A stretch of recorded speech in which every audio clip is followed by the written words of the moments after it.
En cette période de confinement, je suis rentré à Nancy, chez ma mère avec mes deux frères, ce qui me permet de passer du temps un peu avec eux. Et surtout, je vide ma cave et j'ouvre des canons. Comme ça me permet un petit peu de passer le temps et redécouvrir certaines choses. Et du coup, en fait, en cherchant, j'ai retrouvé ceci. Donc, à savoir un vin rouge italien sur les terres de Barbaresco du côté du Piémont, à savoir le cru Martinenga, millésime 2014 de chez Marchesi di Gresi. Et ça m'a donné envie de vous parler de ce vin, tout simplement parce que je garde un très bon souvenir d'un voyage en août 2018 avec un ami, à savoir Logan Touyès pour pas le citer, et qui avait duré 10 jours. On a fait un road trip Piémont, Lombardie, Trentin, Vénétie et enfin Toscane.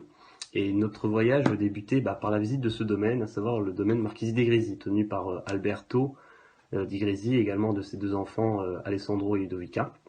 On avait été reçus par le maître de chez Jeffrey Chilcott. Et c'est une propriété familiale qui est surtout connue pour son cru, à savoir Martinenga, qui est un cru en forme d'amphithéâtre à une altitude à peu près à 250 mètres et constitué d'un sol de marne bleue et de calcaire. Et donc ici, Martinenga sur 2014, un millésime frais et pluvieux, assez délicat, mais actuellement, si c'est un vin rouge, si on l'ouvre, qui va impressionner par la pureté de son fruit, de ses notes épicées, mais également graphites, avec une structure de bouche dense et pulpeuse. Et c'est pourquoi, avec ça, j'ai tout de suite envie de manger un plat savoureux et généreux. Et j'ai le souvenir, justement, dans une trattoria à Serra Lunga d'Alba, sur les terres de Barolo, en sortant de chez Franco Massolino, de gnocchi, qui a été préparé avec sauce tomate et basilic, donc quelque chose de très simple, mais c'était tellement savoureux. Je donnerais n'importe quoi pour y retourner et y en manger.